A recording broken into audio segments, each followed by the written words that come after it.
A new survey from the Federal Reserve shows that Americans are less better off than they think. In fact, they are so bad off that a lot of them have reported that if something came up, that if an emergency came up that required them to spend, say, somewhere around $400, that they could not be able to get that money. So let's get into it. Now, this, as I said, the Federal Reserve did a October 2014 survey. And in the survey, they asked about 50,000 people if they could handle an unexpected financial disruption that cost them about $400.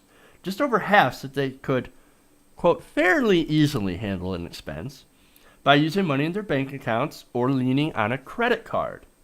But for 47% of people, 47% of Americans, ever notice how that number keeps popping up? $400 was a very tough problem to handle. Now, within this group, 14% said flatly they could not cover it whatsoever.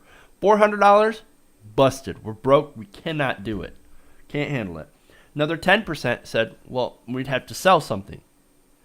13% would have to borrow money from a friend or a relative, and 2% would have to resort to a high-interest payday loan. Now, this is interesting, okay, and disastrous, especially as poverty has been taking a major stage in the news. President Obama, of course, was speaking about poverty in, I believe it was Davos, probably a couple of weeks ago. Now, if you remember, he made some comments about Fox News on that and how Fox News portrays poverty. Let me give you a little bit of a refresher of how Fox News handles poverty.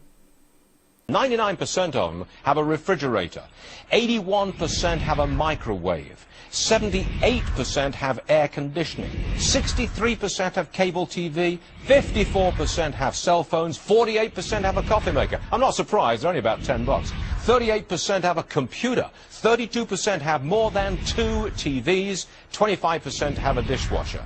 So essentially, poor people aren't poor. But when you ask them if they could handle something for an unexpected expense of $400, which, look, that's not even, I mean, when you look at it, that's not even a lot of money compared to some of the things that can break down. For example, you know, that's a car breaking down.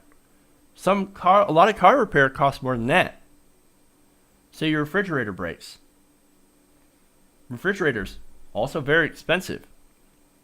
There's a myriad of other things that can cost more than $400. And when they asked 50,000 people if they could handle such an expense, and 47% said, well, either I can't handle it, or I need to borrow money, or I need to get a payday loan, or I need to use a credit card, that's a disaster. And not only that, but that whole credit card thing, that leads to even more disaster, as a lot of debt. I mean, Americans have racked up a lot of debt when it comes to credit cards with their high interest loans and predatory practices. That's a major problem. It's only second highest to student loan debt, which actually just recently overtook that in the last couple of years. So that's a disaster, and it kind of shows how, well, for one, wages aren't high enough. I mean, you could talk about that. How wages aren't high enough for a lot of these people. For most people, they don't make a living wage. Now, that's one reason why they don't have that much money, that they can't cover that. And you don't hear a lot of that. Now, this was buried within a Fed report that otherwise had a better outlook on Americans' financial status. Now, overall, since the previous survey in 2013, individuals and their families experienced only mild improvements in their overall well-being, but they're optimistic about the trajectory of their well-being going forward.